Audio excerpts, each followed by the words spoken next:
Bonjour, bonjour. Je ne sais pas si vous m'entendez.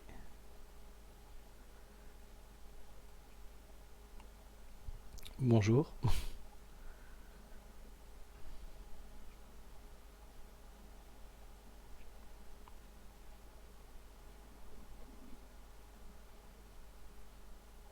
Ah, voilà. Ça semble prendre un petit peu de décalage. Donc bonjour tout le monde. Je m'appelle Hervé Lausson. Je suis énergéticien et psycho-énergéticien. Et aujourd'hui, j'ai prévu de faire cette petite vidéo pour vous parler donc des soins énergétiques et des perceptions extrasensorielles.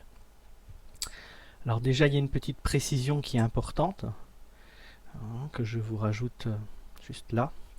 C'est que le mot soin est à prendre dans le sens étymologique du terme. Donc c'est pour signifier qu'on s'occupe d'eux, qu'on porte attention à. Alors, ça n'a rien à voir avec un acte médical ou euh, une, une quelconque terminologie pharmaceutique. Voilà. On est uniquement sur une terminologie étymologique, classique, facile à comprendre. Donc quand on prend soin de quelqu'un, on s'occupe de cette personne, on va lui porter attention. Et donc ça fait partie des choses que l'on fait quand on travaille en énergétique. Bien, je vais donc commencer par vous parler des perceptions extrasensorielles. Alors, les perceptions extrasensorielles, qu'est-ce que c'est? C'est un bien grand mot qui fait un peu bizarre, qui parfois peut euh, laisser penser à quelque chose d'intouchable, d'incompréhensible, de l'ordre de l'occulte, de l'ésotérisme. Alors ésotérisme, je dirais oui, occulte, je dirais totalement non. Les perceptions extrasensorielles, ce sont des sens subtils. Des sens subtils, c'est-à-dire en fait, ce sont les mêmes sens que nos sens physiologiques classiques, sauf qu'ils ne passent pas par notre physiologie, par notre corps, mais plutôt par notre intuition, par nos ressentis internes, subtils, légers, délicats. Ils sont un petit peu compliqués des fois à comprendre, à ressentir, à percevoir, et c'est tout l'intérêt de comprendre de quoi il s'agit.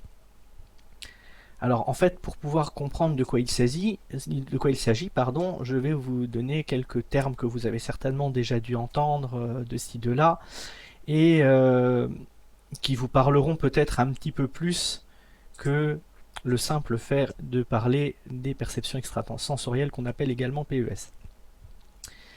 Si je vous parle de clairaudience, de clairvoyance, de clairgoût, clairolfaction, clairsentience, ce sont des perceptions extrasensorielles.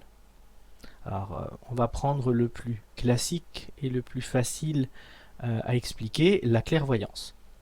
La clairvoyance n'a rien à voir avec la prémonition ou la précognition que peut utiliser un voyant, comme on va les appeler tout simplement. Bien que le voyant utilise potentiellement la clairvoyance, il n'est pas obligatoirement clairvoyant. Et ce n'est pas parce qu'on est clairvoyant que l'on va être capable d'effectuer des voyances. La clairvoyance, par exemple, sera plus proche de ce qu'on appelle le remote viewing. Vous avez peut-être déjà entendu parler de ça. Les services secrets utilisent ce principe pour essayer de définir ce qu'il se passe dans des zones extrêmement éloignées où ils ont absolument impossibilité d'aller vérifier. Par exemple dans des bunkers, dans des sous-sols, dans des mines, etc. On en parle souvent comme du mythe de la pseudoscience, des choses trop bizarres, etc. N'empêche que voilà, les services secrets utilisent véritablement ça et ils le font depuis très longtemps. Donc s'ils l'utilisent, c'est que ça fonctionne. Et si ça fonctionne, eh bien, c'est qu'il y a bien un mécanisme qui permet de faire fonctionner cela. Et ce mécanisme, entre autres, va être la clairvoyance. Donc la perception extrasensorielle, c'est au final se mettre en relation avec le côté subtil de nos sens pour pouvoir percevoir autrement quelque chose qui se passe généralement au moment présent. Quelqu'un qui va utiliser de la clairaudience va plutôt être quelqu'un qui va entendre quelque chose qui se passe loin de là. On peut se rapprocher de la télépathie, par exemple, dans ce genre de situation. Euh, Pourquoi je vous parle des perceptions extrasensorielles? Parce qu'en fait, quand je pratique des soins énergétiques, j'ai pris l'habitude, au moment où je fais le nettoyage, au moment où je fais la vidange des énergies usagées de la personne, de sortir énormément de choses désagréables, sauf que quand je me fie à la simple perception de désagrément, je ne peux pas guider mon client sur ce pourquoi il est venu me voir. J'ai donc appris, j'ai juste donc développé au final quelque chose que j'avais déjà en moi, c'est-à-dire ce ressenti des perceptions extrasensorielles. Ce qui me permet maintenant, de plus en plus, de pouvoir mettre des mots, des odeurs, des goûts, des images sur ce que je ressens. Alors ça me permet même des fois de définir les endroits précis où je remarque des blocages au niveau énergétique ou physique, parce que ça arrive aussi. Donc là, c'est pour la petite explication rapide là-dessus. Alors en fait, en règle générale, à quoi servent les perceptions extrasensorielles? Donc les perceptions extrasensorielles vont servir, donc comme je le disais, par exemple pour un voyant, pour un médium, pour un remote viewer. Ça va servir pour la télépathie, pour l'intuition, pour la radiesthésie, l'art du sourcier. Ça va servir la géobiologie. Il y a énormément de techniques qui utilisent les techniques de perception extrasensorielle pour pouvoir obtenir les informations nécessaires à la pratique de la technique ou de l'art en question. J'irai même plus loin quand je parle d'art, quand je vais parler d'art énergétique, en Qigong par exemple, les sensations subtiles qu'on a en corporel, en interne, en émotionnel, pendant la pratique, pendant la mise en pratique des postures ou des mouvements, puisque on peut avoir des mouvements également, vont être de l'ordre de la perception extrasensorielle. Qui n'a jamais eu d'intuition, que quelqu'un était en train de nous appeler, et puis on s'approche du téléphone, et hop, le téléphone il sonne. On n'est pas loin de la prémonition, mais on est quand même déjà dans une perception extrasensorielle, c'est-à-dire l'idée, ou la perception, ou l'ouïe, ou voilà, l'écho de fait que quelqu'un va téléphoner.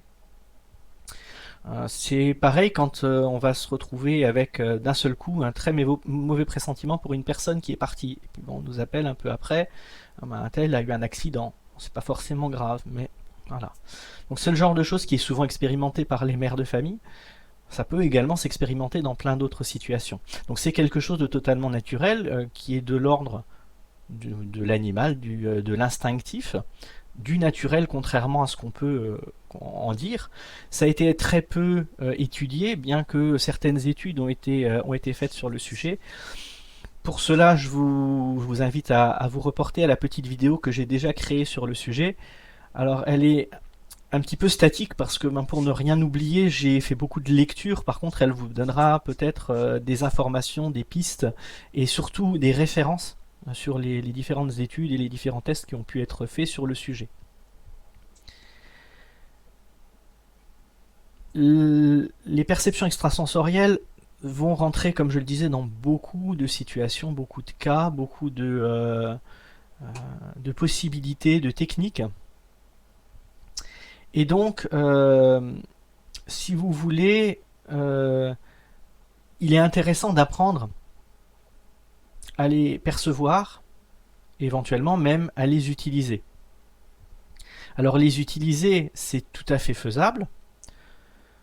On dit que ce n'est pas à la portée de tout le monde, moi je vous dirais que si.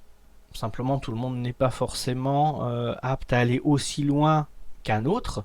Par contre, on a tous ça en nous. On a tous cette capacité en nous, on a tous cette possibilité de développer cette petite subtilité, cette petite sensibilité qui nous permettra d'aller au-delà. Je me rends juste compte d'une petite chose, c'est que s'il y a des commentaires, actuellement je ne les vois pas, donc je suis désolé, j'espérais pouvoir répondre aux commentaires et aux questions pendant qu'elles se présentent, mais je ne pense pas les voir. On verra bien. Donc si quelque chose arrive, je verrai d'ici là. Bref, c'est pas bien grave, je vais continuer comme ça. Donc maintenant, comment apprendre ça? Alors, apprendre à développer ses perceptions extrasensorielles, c'est pas extrêmement compliqué en soi. Il y a un certain nombre de techniques qui existent, j'en connais quelques-unes. Et comme on m'a déjà demandé plusieurs fois de guider sur ce domaine, j'ai créé une formation. Alors c'est une petite formation d'une demi-journée qui permet en fait d'avoir des bases et des outils pour pouvoir travailler ça chez soi. Alors bien entendu, je ne vais pas vous dire voilà, vous venez une demi-journée chez moi où on discute une demi-journée sur internet et comme par hasard, vous allez avoir la capacité d'utiliser vos perceptions extrasensorielles. Ça, on est bien d'accord, c'est absolument impensable. Et je pense que si quelqu'un affirme une chose comme ça, à moins de techniques dont je n'ai absolument aucune connaissance, j'ai un gros doute quand même sur le sujet. Toujours est-il que, effectivement, on peut apprendre les perceptions extrasensorielles et cela peut se faire de manière relativement simple. Donc, en quoi consiste cette demi-journée? Elle consiste en une vingtaine de chapitres, une vingtaine de sections, de choses que je vais vous expliquer sur la manière dont cela fonctionne, sur les études. Donc il y a une petite partie qui se retrouve donc déjà dans la vidéo dont je vous ai parlé tout à l'heure, qui va vous donner des pistes également pour si vous voulez aller plus loin dans vos recherches, hein, parce que peut-être que vous désirez simplement vous renseigner sur le sujet. Et donc la meilleure manière de se renseigner, c'est souvent d'expérimenter par soi-même. Du moins ça c'est vraiment mon avis. Et à partir de là, vous allez obtenir un certain nombre de techniques et d'exercices que je vais vous proposer.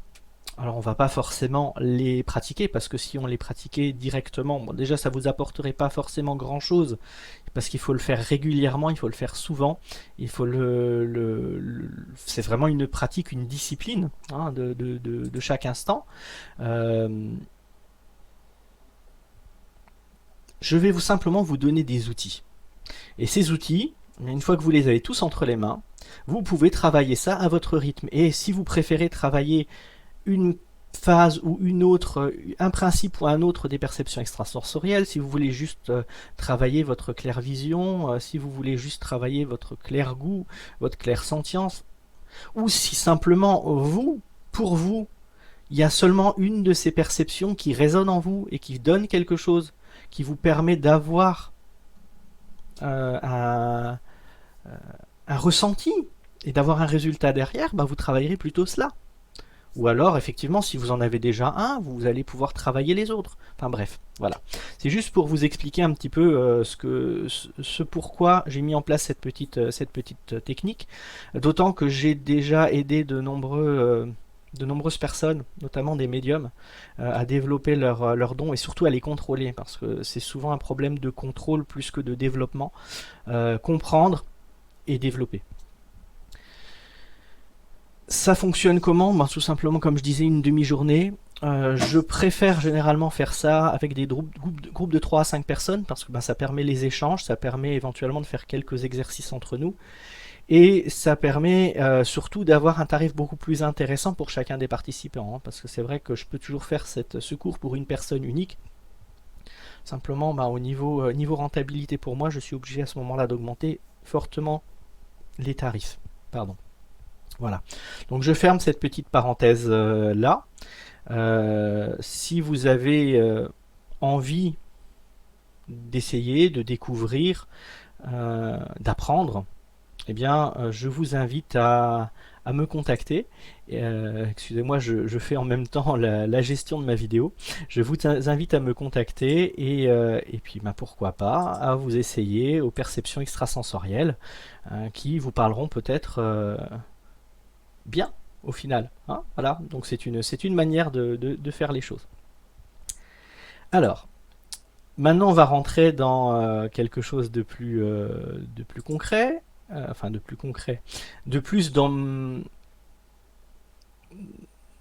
la globalité de ce que je fais, c'est-à-dire le soin énergétique. Alors à nouveau, je vous rappelle, soin énergétique à prendre au sens étymologique du terme, ça c'est vraiment très important.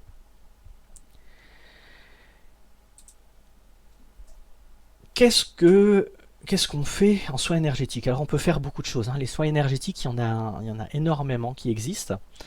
Il y a de nombreuses techniques qui existent et qui sont utilisées actuellement, qui peuvent vous être proposées. Alors je ne vais pas vous faire une comparaison des techniques, hein, parce que beaucoup de ces techniques je ne les connais pas et je ne pourrai pas vous dire laquelle est la plus adaptée, la meilleure.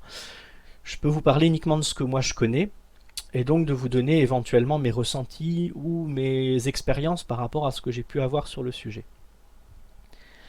Au niveau des techniques, bah, par exemple, vous avez le magnétisme. Tout le monde connaît le magnétisme. C'est une technique d'énergétique très classique.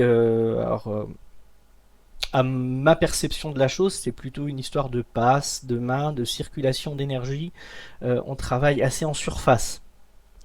Euh, Jusqu'à présent, j'ai rencontré peu de magnétiseurs qui travaillaient en profondeur. Vous avez les techniques de chamanisme qui sont des techniques de soins énergétiques. Alors chamanisme, on est plutôt sur quelque chose de plus spirituel, de plus imagé. On va travailler avec les esprits, avec les animaux, avec les totems, etc. Enfin, il y a différentes sortes de chamanisme également, hein, sachant que le chamanisme, le mot d'origine s'écrit avec un S et pas avec un C et vient des cultures Tungus, donc en Sibérie. Ensuite, bien, il y a beaucoup de ce qu'on appelle plus généralement les hommes médecine, que l'on appelle maintenant des chamans. Au final, ils utilisent tous plus ou moins le même genre de technique, avec des variantes, souvent avec du son, avec des états modifiés de conscience. On reste dans du soin énergétique. Euh, il y a les arts énergétiques en règle générale, hein, donc dans les arts énergétiques, on va retrouver certaines pratiques du yoga, le qigong, la médecine, certains pans de la médecine chinoise, notamment l'acupuncture, le shiatsu. Enfin voilà, il y a plein de choses de ce genre-là.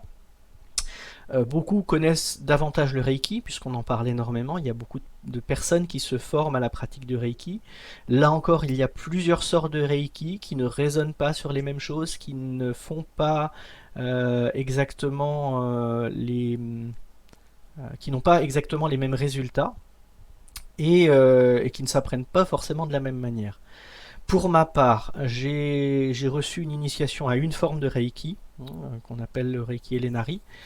C'est plutôt un Reiki que je privilégie pour soigner la nature, pour soigner un arbre, une plante. Euh, on peut l'utiliser pour l'humain. Il m'a été proposé comme ça. Personnellement, je ne le sens pas suffisamment détaillé, suffisamment profond et concret pour pouvoir l'utiliser de cette manière-là. Bon, là encore, c'est mon ressenti à moi, hein. Peut-être que d'autres personnes y arrivent très très bien. Voilà. On entend aussi beaucoup parler actuellement du Laoshi. Enfin voilà, il y a énormément de techniques différentes qui existent au niveau de l'énergétique. Et bah, chaque praticien, même s'il va avoir la même formation, va avoir ses ressentis, va avoir ses perceptions à lui, extrasensorielles ou purement sensorielles, et il va les appréhender, les utiliser de manière différente, puisque finalement on s'approprie un peu les outils que l'on utilise.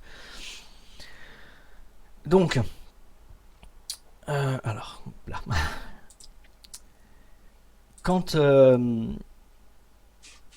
quand on parle donc de techniques d'énergie, comme je vous dis, il y en a beaucoup. Je vais vous expliquer un peu ma façon de travailler. Alors déjà, ma façon de travailler à moi, elle est relativement évolutive. C'est-à-dire que euh, déjà, je considère que j'ai un don d'origine.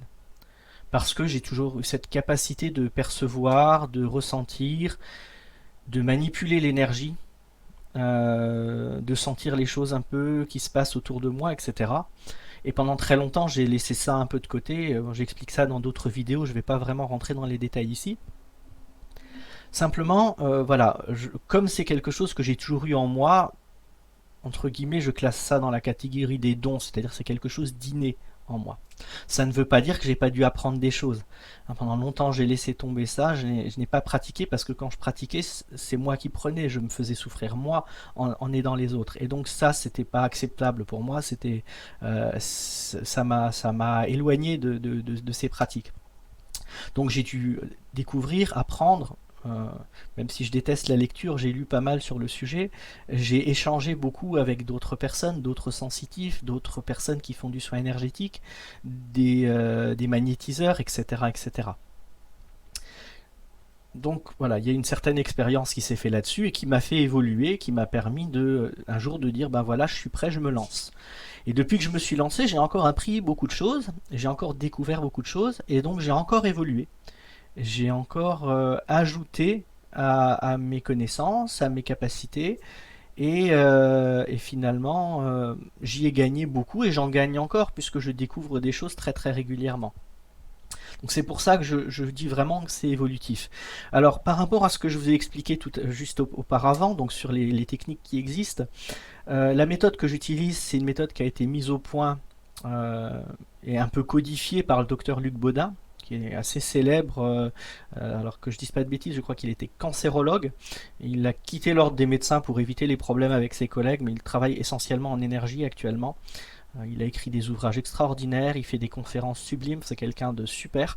Et en fait, à chaque fois que je l'écoute parler, à chaque fois que je vois ses vidéos, j'ai toujours l'impression de m'écouter penser. Donc en fait, je pense que tous les deux, on a eu à peu près le même parcours, même si lui, il est parti il a commencé sur de la médecine, sur quelque chose de scientifique à l'extrême, et que moi, mon parcours, mon cursus scientifique était un petit peu plus restreint et un petit peu plus de surface. Voilà, je me reconnais beaucoup en lui et je pense pas avoir encore son niveau, bien entendu. Par contre, effectivement, ce qu'il explique, ça résonne toujours en moi, puisque quelque part, ce sont souvent des réflexions que je me suis déjà faites, des expérimentations que j'ai déjà faites, et lui, il a réussi à codifier cela. Alors cette technique, également, depuis que j'ai commencé à l'utiliser, déjà quand je l'ai découverte, je me suis rendu compte qu'elle correspondait à plus de 98% à ce que je faisais déjà. Sauf que c'était agencé de manière à ce que ce soit beaucoup plus concret et beaucoup plus efficace. Et là-dessus, avec les années, avec l'expérience, avec les découvertes, j'ai rajouté des choses, j'ai modifié des choses. Voilà, je me suis approprié cette technique, j'en ai fait quelque chose d'un peu différent de ce que j'ai pu découvrir à l'origine. Et elle colle maintenant à 100% à ce que je suis et à ce que je suis devenu, parce que j'ai également changé pendant cette période, hein. Donc la technique en elle-même, on pourrait la classifier à peu près à mi-chemin entre la médecine chinoise, le chamanisme et le magnétisme. Je pense que ça résume assez bien les techniques qu'on utilise à l'intérieur. Comme je dis, de toute façon, ce sont des techniques qui sont assez communes, que l'on retrouve dans beaucoup de traditions. Oui, voilà, c'est vraiment les lignes principales qui seront en rapport avec ce que je fais. Euh, quand, euh, Quand je fais du soin énergétique, je peux également travailler sur des lieux, ce que j'appelle les diagnostics lieux de vie. Donc ça va être les maisons, les appartements, les champs, les jardins, mais également les bureaux, les maisons en location, enfin voilà, des choses comme ça. On se rapproche un petit peu de la géobiologie, bien que je n'aille pas aussi loin qu'en géobiologie. C'est surtout pour vraiment travailler sur le côté énergétique du lieu, sur les potentielles entités, on reviendra là-dessus un peu plus tard, etc. Donc, on peut également soigner un lieu. Guérir plutôt un lieu que soigner. J'aime pas le terme de soigner parce qu'en langage des oiseaux, c'est se nier soi-même. Et soigner les autres pour se nier soi, je trouve pas ça pas très cohérent. Si vous cherchez à vous renseigner sur le langage des oiseaux, là encore, j'ai déjà fait une vidéo sur le sujet et puis vous en trouverez de magnifiques sur internet, hein. Voilà, donc le diagnostic de lieu de vie permet de faire des soins rapides généralement en l'espace d'une heure, sur un lieu important, un domicile, etc. Alors, quand on repart sur le soin classique, sur quoi est-ce que je travaille? Alors déjà, il faut savoir que à la base, je ne travaillais que sur le corps énergétique, ce qu'on appelle le corps éthérique, qui se trouve être légèrement autour de nous. En fait, on baigne à l'intérieur. Ce corps éthérique est souvent, la plupart des personnes qui viennent me voir, à moins qu'elles pratiquent déjà des arts martiaux ou des arts énergétiques, ou de la marche, sont souvent décalés. Et donc déjà, il faut remettre les corps en équilibre et en égalité, histoire de pouvoir vraiment déjà remettre la personne sur pied. Hein, toutes ces personnes qui disent ah, je me sens à côté de mes pompes, je suis pas dans mes baskets, je manque d'énergie, souvent oui c'est ça, c'est que le corps est décalé, le contact avec l'énergie ne se fait plus correctement, il y a de la fatigue, il y a des déséquilibres, voilà, toutes sortes de choses, de petites joyeusetés dans ce genre. Euh, donc en fait les corps énergétiques, je vais pas vous faire un cours non plus là-dessus, il y en a plusieurs. À la base je travaillais essentiellement sur le corps énergétique.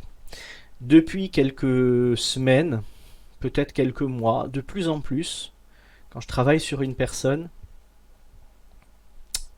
on me pousse à travailler au-delà. Là, régulièrement, on me demande de travailler sur les corps émotionnels. Voilà, donc bon, il y a une évolution qui se fait de là-dessus. Je, je n'ai pas de grandes connaissances sur ces niveaux-là, mais par contre, j'ai vraiment quelque chose qui me pousse à aller travailler dessus. Donc, je ne réfléchis pas, je le fais. Et je pense que ça va être une prochaine étape pour aller encore plus loin dans les soins énergétiques. Donc, quand je vais travailler sur une personne, je vais travailler vraiment très en profondeur, comme je le disais.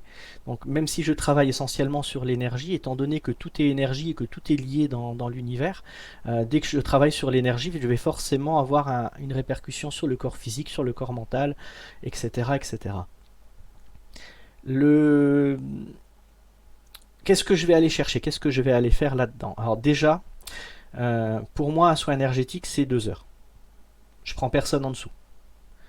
Sauf cas exceptionnel pour tirer le feu, notamment sur les personnes qui suivent des chimios, puisque là, comme il faut faire quelque chose de très régulier, imposer à une personne 2 heures de soins après déjà une journée à l'hôpital, c'est compliqué. Donc là, je fais des séances d'une demi-heure où je me concentre uniquement, mais alors uniquement, sur les désagréments sensitifs et physiologiques de la chimio.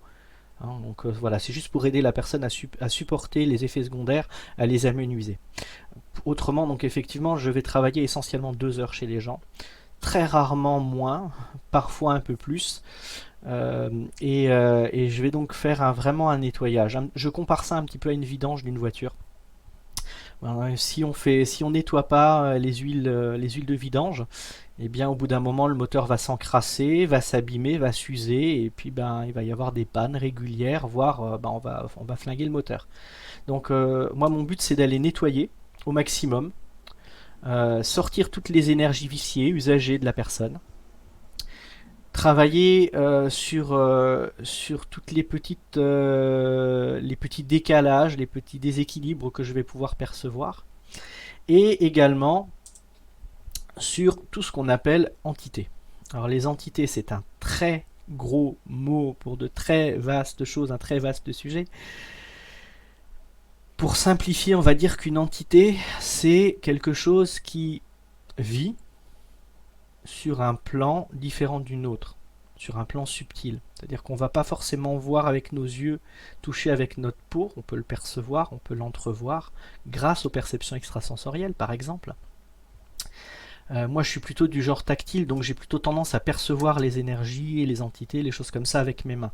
De plus en plus, à force de travailler, je commence à percevoir des choses un petit peu plus concrètes. Et à la base, c'est uniquement ça.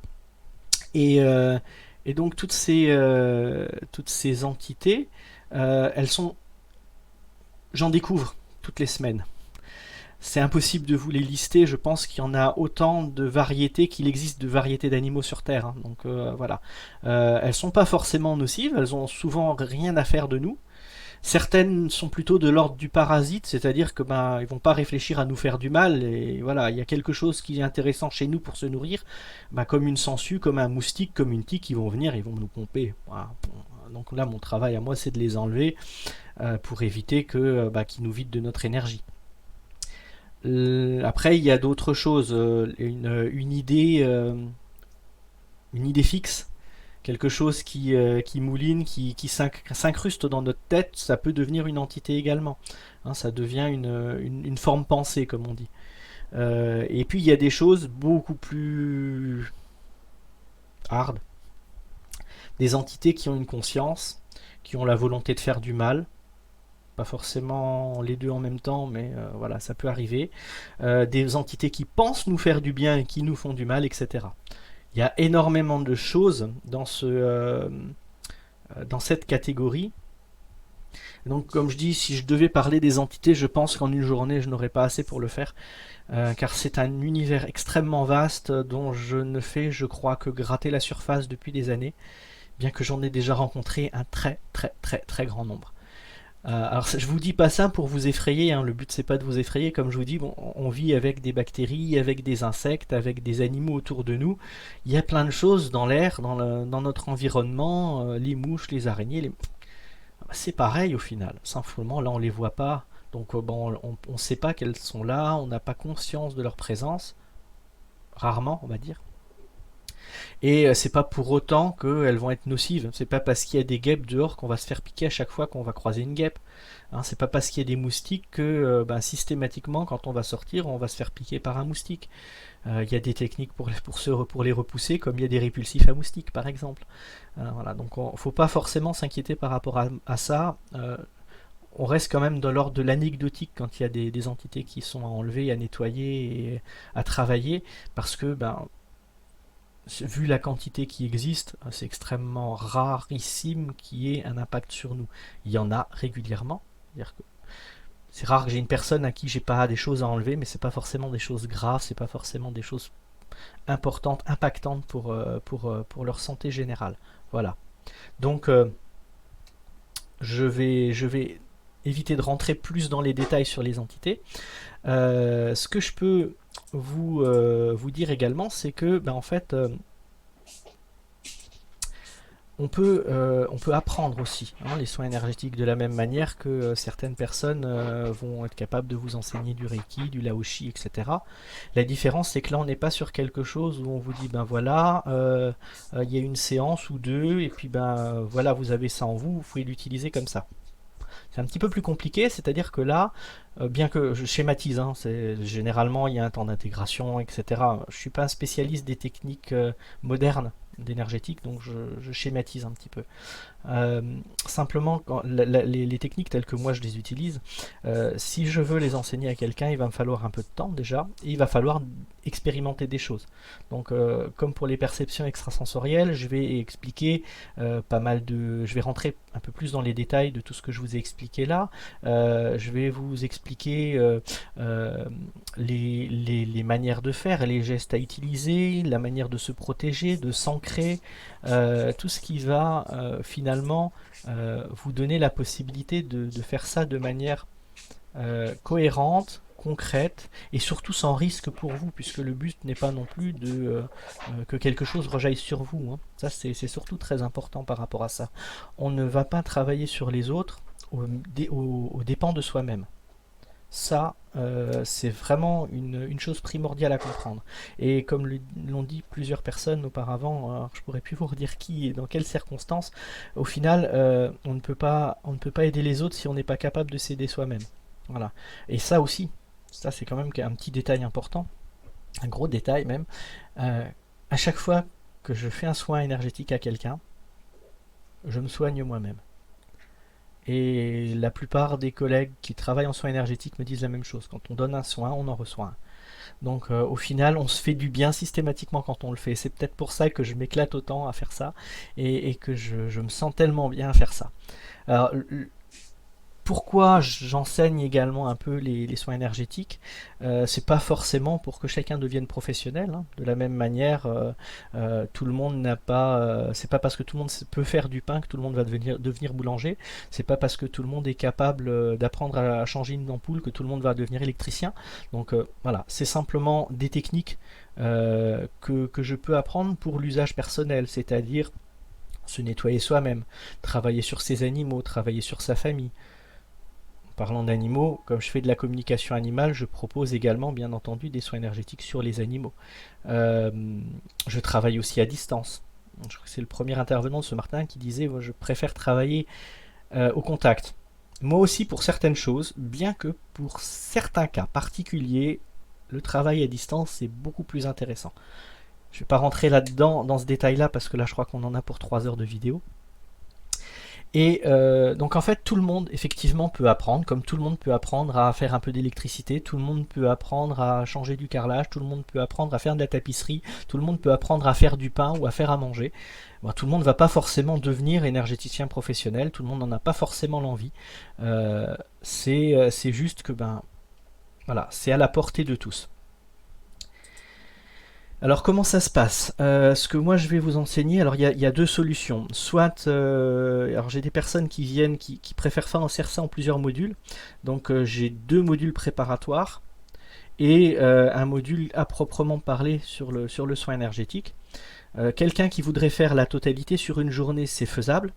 Là encore, je préfère travailler avec des groupes de 3 à 5 personnes parce que là on rentre sur du travail concret, sur de l'expérimentation et c'est intéressant de pouvoir travailler les uns sur les autres, de comparer les ressentis, etc. pour pouvoir aller plus loin. Ça peut se faire aussi en ligne. Maintenant, c'est moins intéressant comme je le disais parce que l'expérimentation, le contact, l'échange d'expérience est très très intéressant et très important. Donc il vaut mieux quelque chose en physique pour ça, en présentiel. Donc sur une journée, il va y avoir donc 3 modules. Les 2 modules préparatoires généralement plutôt en matinée et l'après-midi vraiment une mise en pratique, une entrée dans le vif du sujet, une expérimentation. Voilà, donc il y a une quinzaine de chapitres sur une formation comme ça, une quinzaine de chapitres, oui, de sections, chacune avec différentes techniques, différents exercices, différentes données qui peuvent ou non se vérifier, qui peuvent parfois permettre d'aller chercher un petit peu plus loin. Donc sachez que si ça vous tente de vous essayer à ces choses-là, eh bien voilà, j'ai beaucoup travaillé sur cet enseignement-là, sur cette transmission-là. Et ça, de la même manière qu'avec les perceptions extrasensorielles, vous n'allez pas partir en disant ça y est, je suis magnétiseur, je sais faire du soin, je peux soigner. Non, non. Vous allez partir avec des techniques, avec des données, avec des connaissances. Après, libre à chacun de prendre le temps ou non de les travailler, de les expérimenter, de les développer, peut-être même de les développer au-delà de ce que j'aurais enseigné. Pourquoi pas? Voilà. Je vais m'arrêter là parce que je crois que j'ai déjà un peu dépassé la demi-heure. Heureusement que l'INSEE m'a mis en dernier parce que c'est vrai que je suis un petit peu comme Muriel, j'ai tendance à dépasser. Et les choses qui me plaisent, j'en parle beaucoup, j'en parle pendant des heures.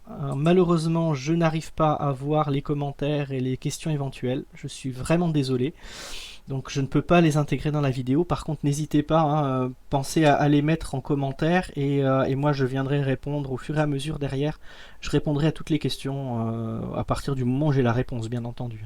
Voilà. Donc je vais vous laisser avec ah, il y a une petite. Voilà, ça c'est pas parti. Je vais vous laisser sur ce sujet-là et puis bien, je vous remercie de m'avoir écouté. Merci encore à l'INSEE de m'avoir invité pour cette deuxième partie du salon et franchement j'ai trouvé ça absolument génial. Je commence à avoir l'habitude de faire des vidéos et apprécier les faire, donc voilà, j'espère pouvoir en refaire d'autres encore par la suite. Je vous remercie beaucoup de m'avoir écouté, je vous laisse et je vous dis peut-être à bientôt et certainement à très bientôt dans les commentaires ou en message privé. Bye bye tout le monde, ciao, merci.